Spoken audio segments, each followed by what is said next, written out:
Gente, eu vou aproveitar aqui, porque esse cara que sabe tudo, tá? Aliás, ele me deu aula de história de cinema, então, Hernani, é meio que culpa sua, tá? Eu estar aqui agora fazendo Eu Cinemando.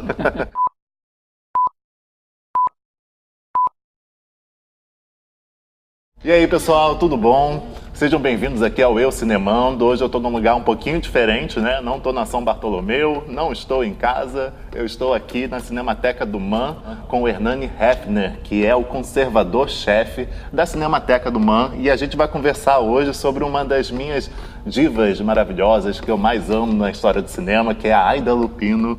E tá rolando aqui a mostra Aida Lupino, diretora de cinema, que tá aqui, ó, o folderzinho.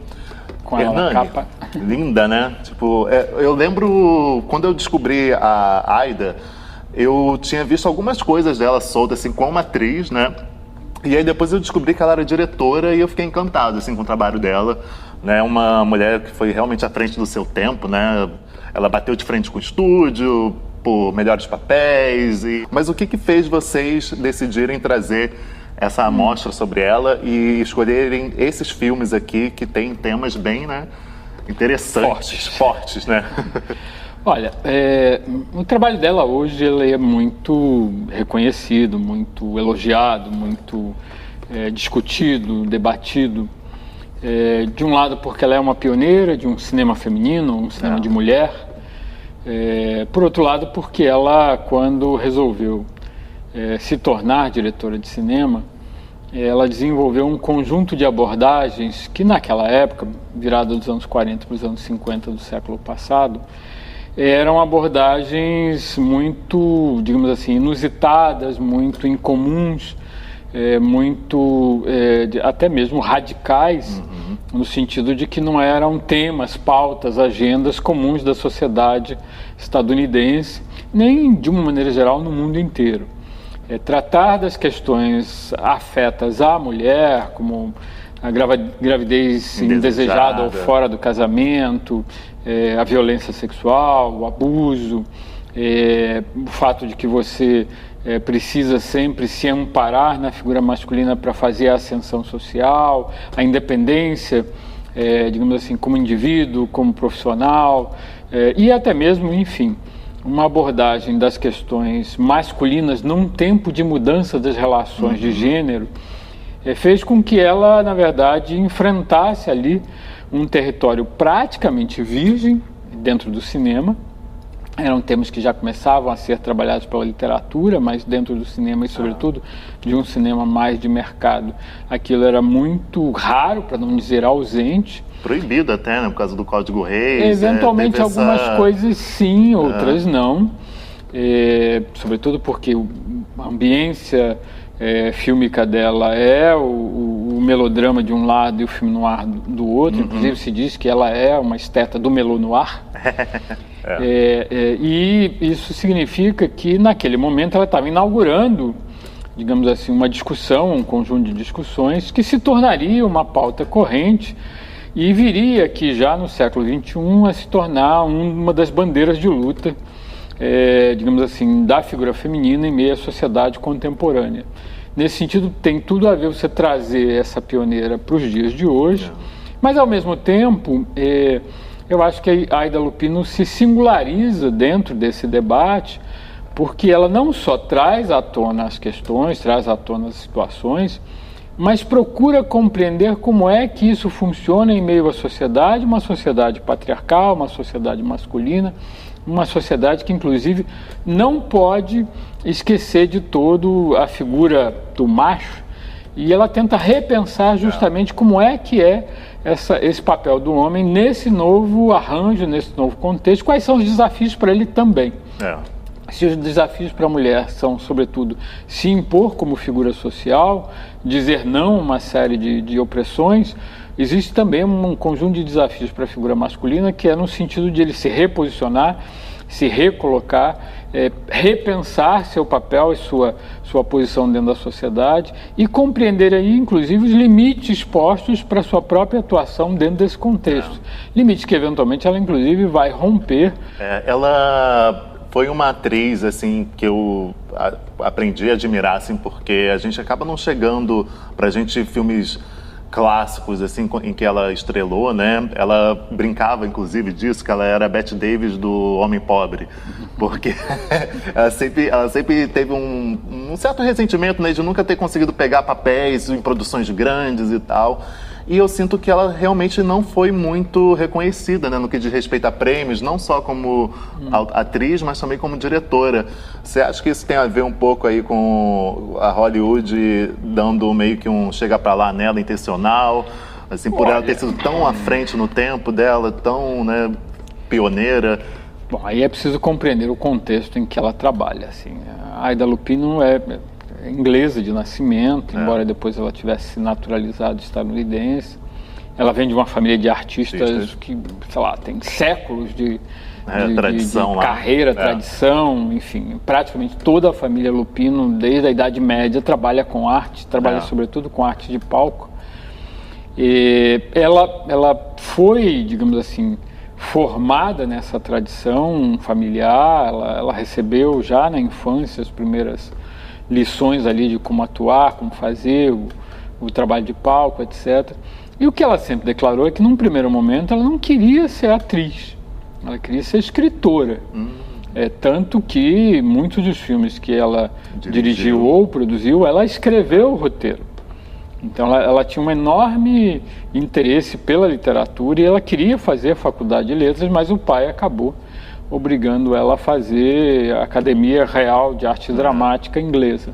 O primeiro papel dela, a mãe que foi fazer o teste, né? E aí a levou para o teste e ela que acabou ganhando o papel. Mas ela não tinha muita convicção dessa carreira de atriz, ela não se interessava mais salientemente por essa carreira de atriz, em grande parte porque ela não se acreditava uma boa atriz. Então ela faz alguns filmes na Inglaterra, é descoberta por um olheiro da Paramount, muda para os Estados Unidos, assina aqueles grandes contratos da época, 5, 6, 7 anos. Ela começa com papéis relativamente secundários e que ela não gostava, enfim, quase sempre sobrava o papel recusado pela Bette Davis, da mocinha, ou um papel mais forte, prostituta, etc., que ela não achava interessante. Ela inclusive, percebeu muito o jogo que existia na Hollywood clássica, quer dizer, um cinema de papai e mamãe, um cinema cor-de-rosa, um cinema de diversão familiar, um cinema sem muitos questionamentos a respeito ali, enfim, da sociedade que se vivia, uma sociedade naquele momento em grande parte conflagrada, com a ascensão do fascismo, do nazismo, com muitas guerras, vindo, enfim, da carnificina da Primeira Guerra. Ela, enfim, pegou a Segunda Guerra pela proa. E quando ela percebeu que, de repente, o cinema dos Estados Unidos começou a mudar, sobretudo com o filme noir, se tornar um cinema mais social, que é o que interessava a ela acabou mudando de estúdio, acabou indo para a Warner Bros. E aí acabou brigando com o chefão do estúdio, Jack Warner, porque ela se recusou a fazer um filme, em particular um filme chamado Em Cada Coração um Pecado, que no original King's Row, que é um filme com Ronald Reagan.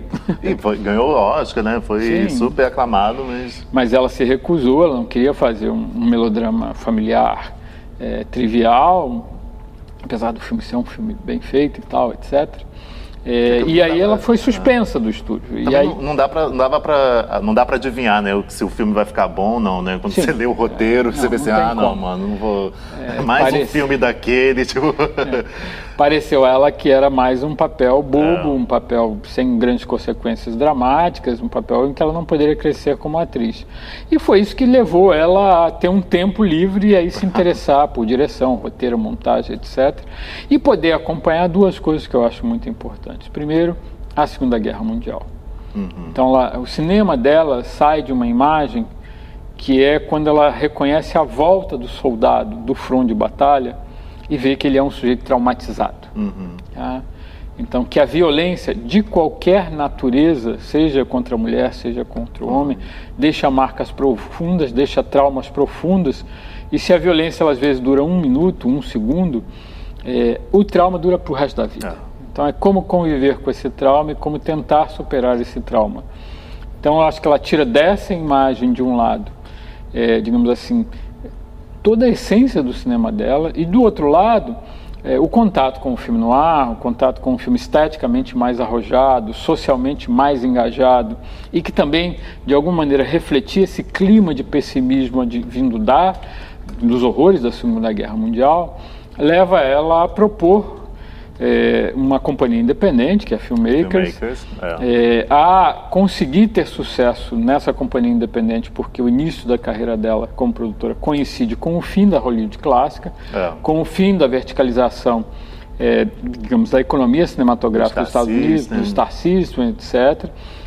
Já chega o neorrealismo, já chega o cinema de rua, já chega a filmagem em locação, já chega o filme de baixo custo, já chega o não ator, o ator desconhecido. Quase todos os filmes que ela dirigiu têm atores pouco conhecidos. A exceção grande é a Claire Trevor. Faz, né? Tipo, só fez o filme dela e sumiu. Tipo, tem gente que... Não era profissional mesmo. De alguma maneira, por ter esse contexto, ela decide que, de um lado, a carreira de atriz não deslanchou, apesar dela ser uma atriz muito boa e ter feito filmes importantes, tipo Os Corruptos, do Fritz Lang, que é um filme noir famoso, etc. Ela, inclusive, enfim, tem um papel destacado no filme. Chegou a ganhar dos críticos de Nova York pelo The Hard Way, do Vincent Sherman, né? Que é impossível de achar, não consigo achar de jeito nenhum. Ela trabalha com diretores importantes, ela faz o High Sierra, do Hal Walsh, ela faz... Ladies in Retirement. E o They Live by Night, do Hal Walsh, etc. Mas... Os Irmãos Bronte também, ela fez, né? Mas a carreira de atriz não chegou ao patamar da estrela. Ela não é uma Greta Garbo, ela não é a Bette Davis, ela não é a Judy Garland. Apesar de ela ter feito um musical e cantando com a própria voz, ela não conseguiu esse status. Ao não conseguir esse status, ela se voltou para a carreira de direção, primeiramente no cinema, depois ela vai dirigir centenas de trabalhos para televisão, Fugitivo, Além da Imaginação, Gunsmoke, etc. Até o Alfred Hitchcock Presents.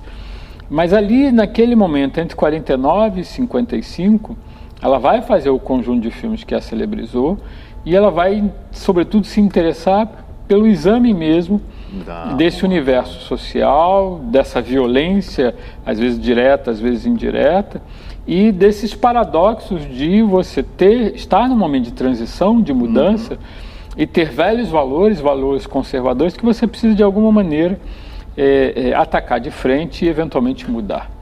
Eu acho que tem um filme que talvez exemplifique isso melhor para o público, que é o Bígamo, em que enfim, você vai ter um personagem masculino com duas famílias, mas quando ele conhece a segunda mulher, ele conhece num city tour por Hollywood, em que está todo mundo vendo as mansões dos grandes astros, menos dois personagens, o desse bígamo e da mulher que ele vai se interessar, que estão alheios a esse mundo de fantasia, de ilusão, a essa proposta mercadológica que Hollywood tinha então, e que, na verdade, está sendo recusada simbolicamente nessa sequência, mas ao longo, na verdade, toda a vida, pela Aida, em favor de alguma outra coisa, em favor de um exame mais honesto, mais direto da vida social de então e de um futuro talvez transformador no sentido dessas relações. Nesse ela também atua, né?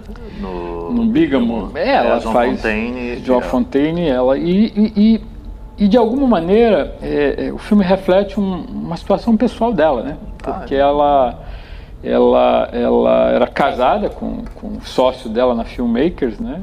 Clinton Young, eu acho que é o nome do então marido dela. E ela vai se separar dele em 1951 porque ela fica grávida do Howard Duff. Ou seja, ela era bígama. E para ela isso não era uma questão, a rigor ela gostava dos dois. Mas as regras e as imposições sociais de então fizeram com que ela se separasse e depois acabasse casando com o Duff, que aliás foi o parceiro mais constante dela, eles ficaram juntos mais de 30 anos. Eu acho interessante também nela, né? A gente fala muito sobre lugar de fala, né, e tal, um homem fazer um filme sobre o universo feminino ou vice-versa. E ela obviamente não existia essa discussão naquela época, mas ela faz um filme sobre o universo masculino, que é o Hitchhiker, né, que é só personagem masculino praticamente, e com um olhar assim, né, muito preciso, muito valioso, né? Que sim, talvez um homem talvez não conseguisse dar aquele... A questão não é ser homem ou mulher, a questão é ter a visão artística de fato, e ela tinha. Ela sabia dirigir muito bem. Ela é uma diretora ainda da Hollywood clássica, do cinema narrativo clássico, mas com muita precisão, com muita consciência de construção do plano, com muita coesão de estilo. Ela tem uma consciência do que é o filme noir, quais são os signos do gênero ou do subgênero, de como ela pode, inclusive, exacerbar essa crueldade, essa dureza, essa aspereza de um filme que gira em torno da violência social, criminal. Ela tem um enquadramento muito preciso, ela inclusive é muito clara na evolução narrativa, ela coloca as informações de uma forma muito precisa, ela faz campo e contracampo, com o personagem ainda falando e a reação do outro em destaque.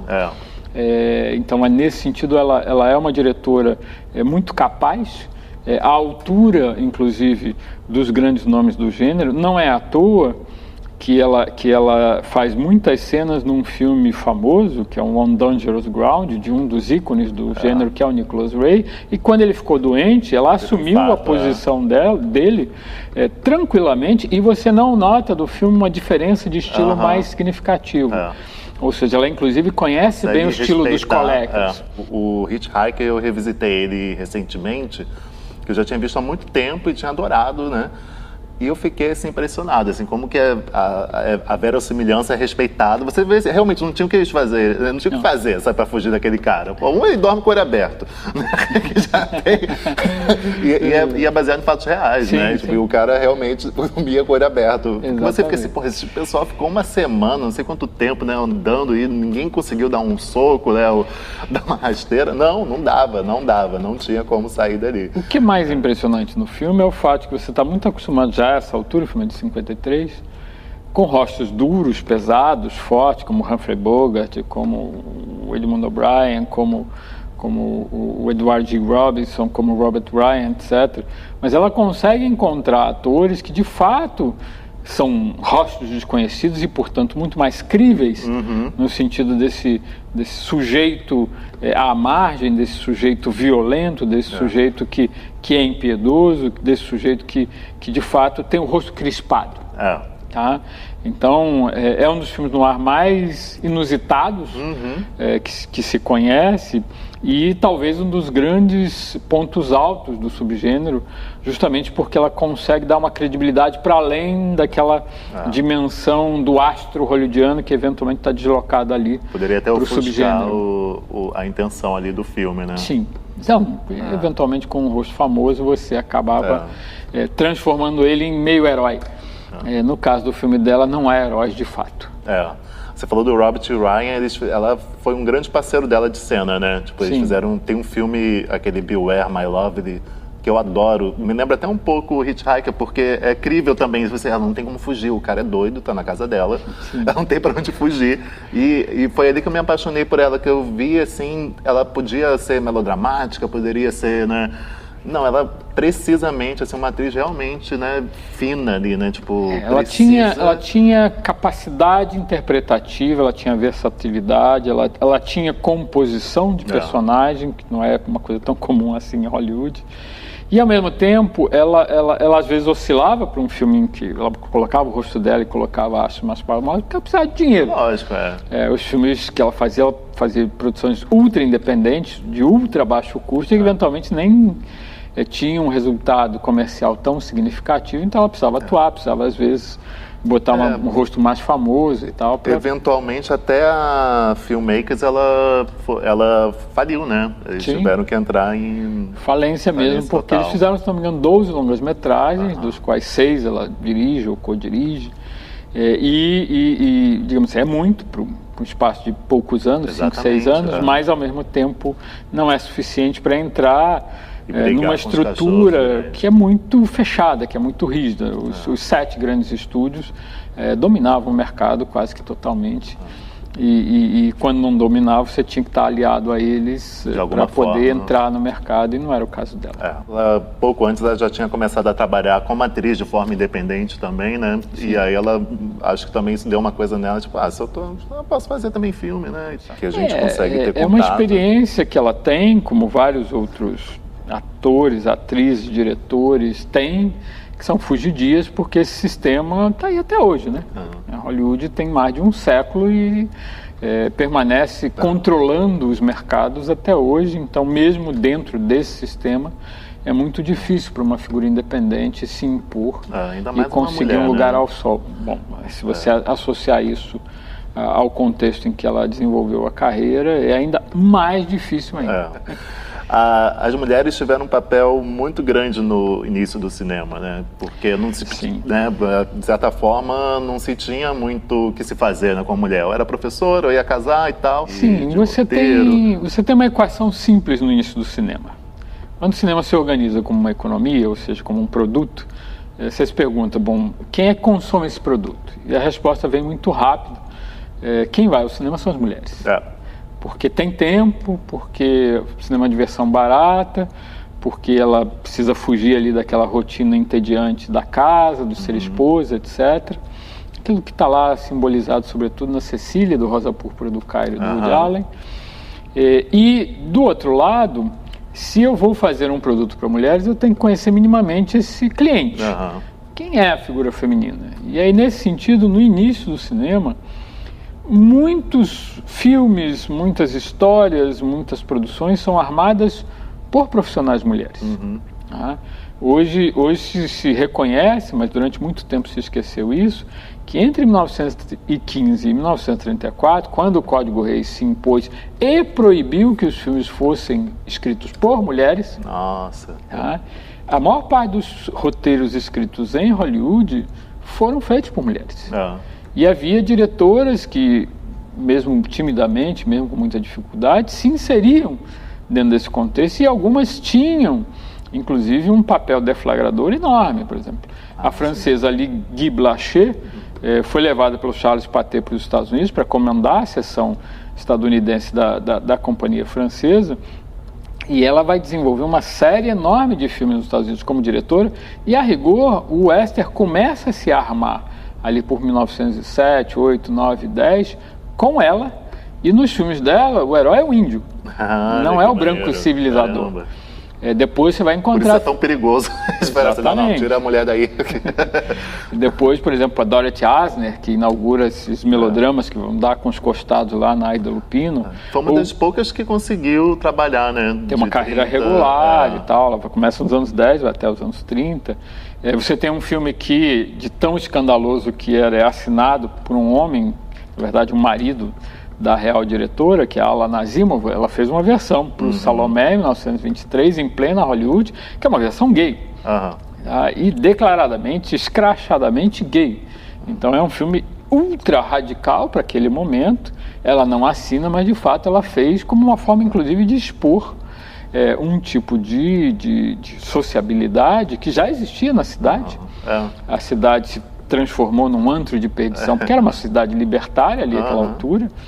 Bons tempos, né? Sim. Essa era pré-Code, bons tempos. E isso tudo vai dar com os costados no Code por pressão da Igreja Católica, e com isso há uma repressão muito violenta a partir de 1934, que só vai afrouxando depois da Segunda Guerra Mundial, porque aí ninguém segura todo aquele horror. Dá um panorama aqui do que a gente vai ver a partir de hoje. Olha, hoje começa a mostra com um filme chamado Indesejado, que é o Not Wanted, que é o primeiro crédito real de direção da Aida Lupino, embora ela não assine o filme. O diretor teve um ataque do coração com 3 dias de filmagem. Ela era produtora, ela tinha coescrito o roteiro, ela assumiu o filme para valer. O filme é praticamente dela, mas por deferência ao diretor ela não assinou. É um filme que já introduz um tema forte, que é o tema da gravidez indesejada. E isso, digamos assim, serve como uma espécie de cartão de visitas. O filme já apresenta alguns dos elementos recorrentes do cinema dela, como a locação, como o ator não profissional, como o fato de que essa personagem carrega ali uma dúvida, carrega ali um quase trauma, ela é confrontada com o mundo.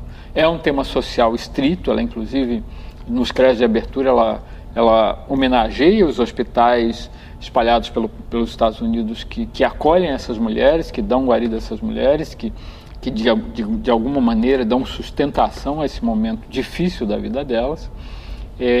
A mostra vai em seguida para o Never Fear, né?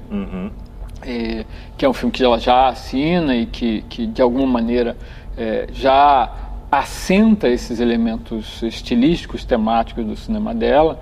Passa pelo filme hoje mais lembrado, que é o Outrage, que é um filme sobre um estupro, sobre violência sexual. É um filme que enfim, aborda sobretudo o clima que se forma a partir da violência cometida contra a personagem principal. E é um filme que também examina já de forma mais saliente a personagem masculina, que é o par romântico dela, e como isso traumatiza ele também. Passamos o The Bigamist, o Bígamo, que é talvez o filme para mim mais significativo, por conta de um olhar não moralista em relação à situação. Passamos também o Laços de Sangue, que é uma relação mãe e filha ali, uma mãe querendo uma ascensão social, uma filha que poderia ter uma carreira significativa, mas acaba fracassando na vida, ou seja, um exame aí muito direto da condição feminina e de como essa condição feminina ela é pautada por essa posição esperada dela como mãe, como esposa, como mulher do lar. Então é um filme que desmonta um pouco essa equação, examinando tudo isso por dentro. Chegamos no The Hitchhikers, que é o filme noir mais famoso ali do início dos anos 50. Às e vezes talvez tem o gente filme... que já viu e nem sabe que foi dirigido por uma mulher. Exatamente. Né? É um filme tão característico do gênero que se pensa que o gênero é eminentemente masculino, porque trata de violência, e não se percebe que ali tem uma mão feminina muito forte, muito consciente, muito capaz, muito definida, e o filme realmente é uma pequena obra-prima, uma pequena joia rara dentro da mostra. Mas é uma palhinha para que as pessoas pensem um pouco sobre como, eventualmente, no passado cinematográfico, você pode descobrir ali aquela primeira figura que se colocou contra determinadas posturas, que alteou a voz para dizer isso aqui é um problema, isso aqui é uma questão, isso aqui a gente precisa mudar, de como eventualmente, mesmo num sistema muito conservador, até mesmo opressor, você tem, digamos assim, a necessidade, mais do que a necessidade, o compromisso de se colocar eticamente perante o mundo, perante as outras pessoas, perante a sociedade, perante a si mesmo, na medida em que você acredite aí em alguma coisa mais democrática, livre, equânime, enfim, num mundo melhor. E descubram essa figura absolutamente singular da chamada Meca do cinema no seu período clássico e que prova que fazer arte é às vezes uma questão só de vontade, de vencer obstáculos, de se impor ao mundo, mesmo que você faça isso com muitas restrições orçamentárias de infraestrutura, mas que, sobretudo, o que vale é a visão artística, a visão de mundo, é o compromisso que a pessoa tem consigo e com a arte.